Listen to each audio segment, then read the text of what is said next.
Rishikesh Advanced Pain Clinic, Noppimayam Surgery Duram. For appointments 9155515563. ఇప్పుడు జబర్దస్త్ ఆగిపోయింది. అయిపోయిందా? లేదే, అది నేను ఆగిపోయా. మీరు ఆగిపోయారు. నేను ఆగిపోయా. మీరు ఆపేశారు. రీజన్ ఏంటన్నా ఆపేయడానికి? నేను ఆపడానికి రీజన్ ఏంటంటే ఆల్మోస్ట్ ఒక 9.5 to 10 years చేశాను సేమ్ స్కిట్స్ అన్ని. అంటే ఆల్మోస్ట్ ఇయర్లీ మనకు ఒక 52 స్కిట్స్ చేస్తున్నాం కదా. 500 స్కిట్స్ దాకా జబర్దస్త్లో ఉన్నాయి. అందులో నేను ఒక 400 స్కిట్స్ చేశాను. ఇంకా నాకేంటంటే ఇన్ని సంవత్సరాలు చేసినా ఇంతే. ఇప్పుడు అద్రేబి అనేవాడికి ఒక క్రియేటివ్గా స్కిట్స్ చేస్తాడు అనేది ఒక పేరు వచ్చింది. అంతకంటే ఇంకెక్కువ చేయడానికి అక్కడ స్కోప్ కూడా నాకు పెద్దగా కనిపించలేదు. డబ్బులు మంచిగా ఇస్తారు, ట్రీట్మెంట్ బాగుంటుంది, అన్నీ బాగున్నాయి, కానీ ఒక సాచురేషన్ పాయింట్ వస్తుంది కదా మనకి. ఎక్కడైనా సాఫ్ట్వేర్లో కావచ్చు, లేకపోతే వేరే ఏ వర్క్ చేసినా కూడా ఒక సాచురేషన్ పాయింట్ ఉంటుంది. నెక్స్ట్ ఇంకేం చేయాలి, నెక్స్ట్ లెవెల్కి వెళ్ళాలంటే ఏం చేయాలి. సో ఆ స్టేజ్లో ఉన్నప్పుడు ఫస్ట్ నుంచి నేను డైరెక్షన్ చేయాలనేది నాకు కోరిక.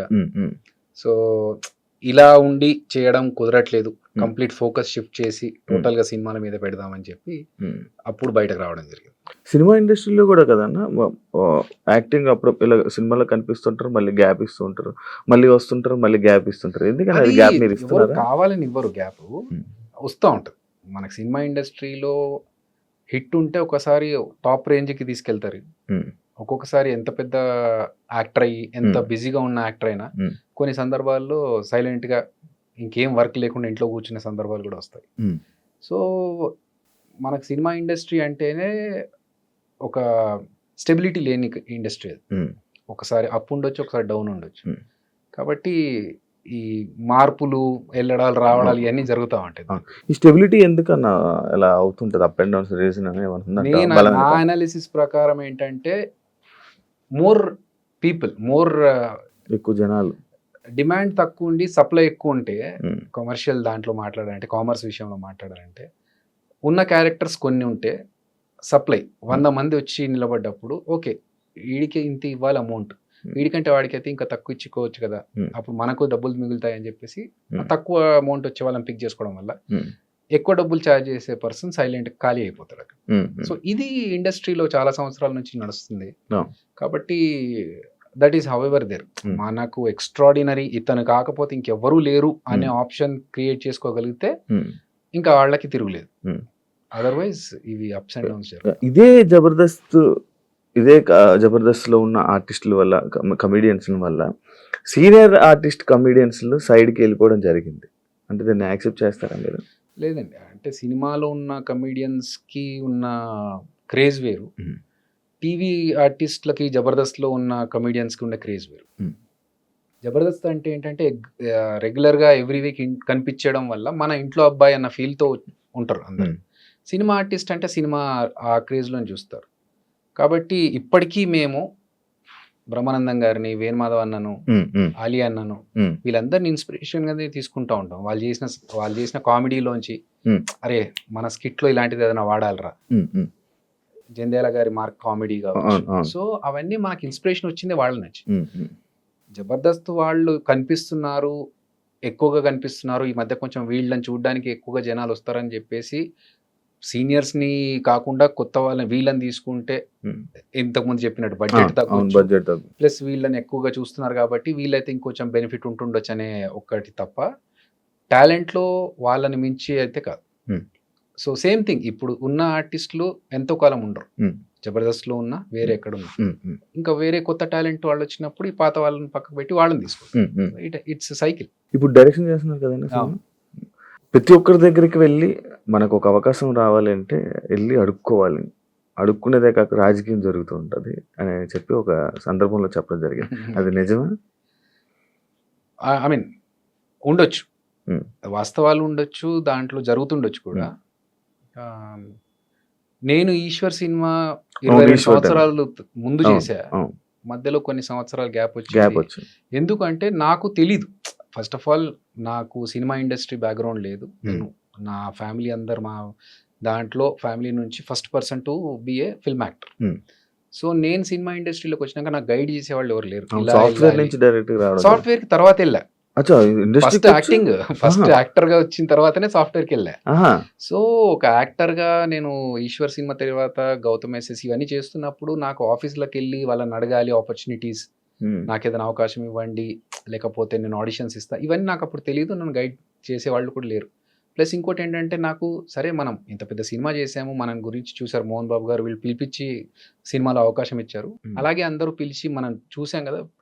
నా పాయింట్ ఏంటంటే గర్వం కాదు, మనం వెళ్ళి వాళ్ళని ఇబ్బంది పెట్టి సార్ నాకు అవకాశం ఏంటారు, వీడు ఆఫీస్ దాకా వచ్చాడు ఏదో ఒకటి ఇవ్వాలి కదా పాపం అని చెప్పి ఏదో క్యారెక్టర్ ఇస్తే అది మనకు సూట్ అవ్వచ్చు అవ్వకపోవచ్చు, దానివల్ల ఎందుకు వాళ్ళకి నిజంగా ఇతను ఈ క్యారెక్టర్కి ఇతనే బాగుంటాడు అనిపిస్తే పిలుస్తారు కదా, పిలిచినప్పుడు మనం వెళ్ళి ఆడిషన్స్ కావాలన్నా ఇద్దాము అనే దృష్టిలో నేనున్నాను. అది ఆ గ్యాప్ పెరగడం వల్ల నాకు సినిమాలు అప్పటి లేక నేనేం చేశానంటే ఇంకా ఇట్లా కాదు, నేను చదువుకున్నాను కదా, ఆపర్చునిటీస్ కోసం ఆఫర్స్ కోసం వెయిట్ చేస్తూ టైం ఎందుకు వేస్ట్ చేసుకోవడము, డబ్బులు కావాలి, ఫైనాన్షియల్ గా మనం ఒకటి స్టెబిలిటీ ఉండాలి అని చెప్పి నేను అప్పుడు జాబ్కి షిఫ్ట్ అయ్యాను. సో ఇక్కడ రాజకీయాలు జరుగుతాయి అనే విషయం మీరు అన్నారు కదా, దానికి ఉండొచ్చు, జరుగుతుండొచ్చు, జరుగుతాయి కూడా. ఎందుకంటే ఇప్పుడు ఫర్ ఎగ్జాంపుల్ జరిగిందా తెలీదు అంటే నేను పట్టించుకోను, రీజన్ చెప్తా.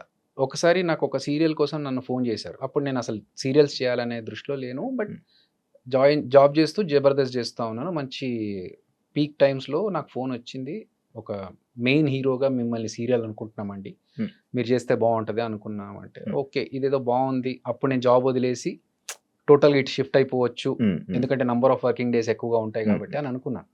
కట్ చేస్తే కొన్ని రోజుల తర్వాత చిన్న ప్రాబ్లం వల్ల చేంజెస్ జరిగాయండి అని నేను వదిలేసా.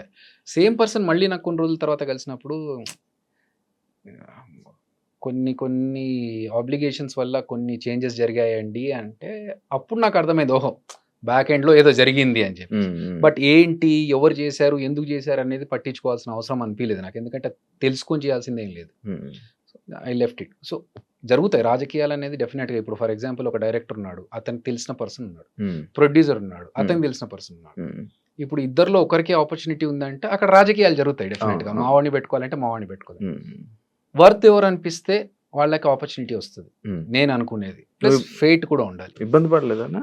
Okay, it's a part of life journey, జరుగుతూ ఉంటాయి. మనం అవి పట్టించుకొని ఇబ్బంది పడుకుంటూ మనం ఆగిపోతే ముందుకు వెళ్ళలేము. ఇలా ఆఫీసులకు వెళ్ళకపోవడం వల్ల కూడా మనకు ఆఫర్స్ తగ్గిపోతాయి కదా? 100% తగ్గిపోతాయి కాదు, రావు. ఫస్ట్ ఆఫ్ ఆల్ అంటే ఇప్పుడు ఒక స్టాండర్డ్ ఉన్న పర్సన్ వెళ్ళి ఆపర్చునిటీ అడిగాడు అనుకో, హై స్టాండర్డ్ ఉన్నాడు అడగలేదు అనుకో, మనం ఏం ఆలోచిస్తాం, హ్యూమన్ సైకాలజీ, ఇది అడిగినోడికి ఇవ్వకుండా అడగనోడికి ఎందుకు ఇవ్వాలి నేను అని ఆలోచిస్తాం. సో ఇక్కడ ఉన్న వాళ్ళకి ఇవ్వచ్చు, అలా మిస్ అయిన ఛాన్సెస్ కూడా ఉండొచ్చు. బట్ నాకేంటంటే ఫస్ట్ ఆఫ్ ఆల్ నాకు వెళ్ళి అడగాలని తెలియదు. సెకండ్ థింగ్, ఇప్పుడు తెలిసిన తర్వాత నాకు పరిచయం ఉన్న డైరెక్టర్స్ దగ్గరికి వెళ్ళి నేను మాట్లాడి అడుగుతున్నాను, ఏదన్నా ఉంటే చెప్పండి, ఆడిషన్స్ వస్తాను, నేను ఇస్తాను, ఫోటోగ్రాఫ్స్ చూడండి, ఇది లుక్ నాది, if you want we can change, ఈ క్యారెక్టర్ ఇలాంటి క్యారెక్టర్స్ అయితే బాగుంటుంది. నో, రీసెంట్లో నేను డైరెక్షన్ చేస్తూ కూడా వేరే డైరెక్టర్స్ని వెళ్ళి కలిసారు. ఎందుకంటే నా అంబిషన్ ఏంటంటే సినిమా ఇండస్ట్రీలోనే ఉండాలి, ఇక్కడే పోవాలి. సో వేరే పెట్టుకోవద్దు మైండ్లో అని చెప్పి, అందుకనే ఆడిషన్ తెలియనప్పుడు నేను వెళ్ళలేదు, తెలిసిన తర్వాత వెళ్ళి కలుస్తున్నాను, వేరే డైరెక్టర్స్తో మాట్లాడుతున్నప్పుడు ఓకే ఏమైనా ఆపర్చునిటీస్ ఉంటే ఇప్పటికైనా. సో తెలిసిన తర్వాత అడుగుతున్నాను, అట్లా అని చెప్పి వాళ్ళని ఇబ్బంది పెట్టడం కదా.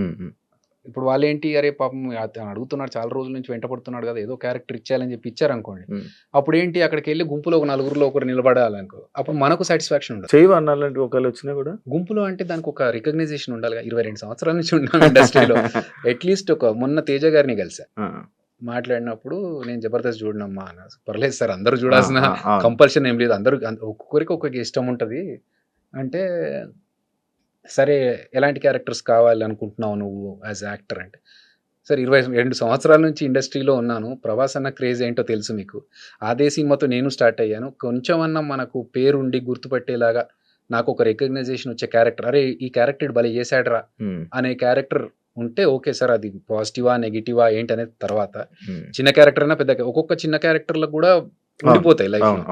సో అట్లా పర్టికులర్గా కాదు, కానీ నలుగురిలో కొంతమంది ఏం చేస్తారంటే, ఓకే జబర్దస్తులు నలుగురు ఉండాలి ఫ్రెండ్స్, హీరో ఉంటాడు, హీరోతో పాటు ఒక నలుగురు గ్యాంగ్ ఉంటుంది, ఊరికే ట్రావెల్ చేస్తూ ఉంటారు డైలాగులు ఉన్నా లేకున్నా. అలాంటివి చేసి వేస్ట్. ఉమ్. దానివల్ల మన టైం వేస్ట్, వాళ్ళ టైం వేస్ట్. ఆ. ఊరికే ఎంతమందికి అన్న లైఫ్ ఇచ్చినావు నార్మల్గా? పెద్ద మాట అది లైఫ్ ఇచ్చడం అనేది. అట్లేం లేదు. ఇప్పుడు నాకు ఒకరు ఆపర్చునిటీ ఇస్తేనే నేను ఇండస్ట్రీలోకి వచ్చాను. ఉమ్. సో మనకు కుదిరినప్పుడు ఒకరికి ఏమైనా హెల్ప్ చేస్తే వాళ్ళ టాలెంట్ చూపించుకుంటారు కదా. ఉమ్. అంతే తప్ప టార్గెట్ పెట్టుకొని వీళ్ళకి ఇలా చేయాలి, హెల్ప్ చేయాలి అన్నది అలాంటి ఇంటెన్షన్ అయితే లేదు ఎప్పుడు. జబర్దస్త్లోని కానీ ఇందులోనే కానీ బయట ఉన్న ఆర్టిస్టులు కానీ సగం మంది చెప్పుకుంటారు, నేను ఈయన వల్ల వచ్చాను, ఈ పొజిషన్లో ఇలా ఉన్నాను అని చెప్తూ ఉంటారు. ఏమనిపిస్తుంటుంది అన్న నీకు? అది వాళ్ళ గ్రాటిట్యూడ్ చూపించుకోవడం. ఉమ్. వాళ్ళు మంచి ఉద్దేశంతో వాళ్ళు తీసుకున్న హెల్ప్ని చెప్పడం అనేది వాళ్ళ మంచితనం. అది ఉమ్. నేనే చేశానని చెప్పుకోవడం గర్వం. Um. So I don't believe in that. ఇప్పుడు ఆదికే కావచ్చు, మిగతా అందరికీ కావచ్చు, వాళ్ళకున్న టాలెంట్తోనే పైకి వచ్చారు. మనం ఒక చిన్న సపోర్ట్ ఇచ్చాము, వాళ్ళకు ఒక ఆపర్చునిటీ ఇచ్చాము తప్ప వాళ్ళని ఫస్ట్ నుంచి మనమే స్టార్ట్ చేసి మనమే క్రియేట్ చేసి మొత్తం పెడితే అది గ్రేట్. ఉమ్. సో వాళ్ళకున్న టాలెంట్కి నేను కొంచెం సపోర్ట్ చేసి పుష్ చేశాను. అది వాళ్ళు చెప్పుకోవడం వాళ్ళ మంచితనం. అది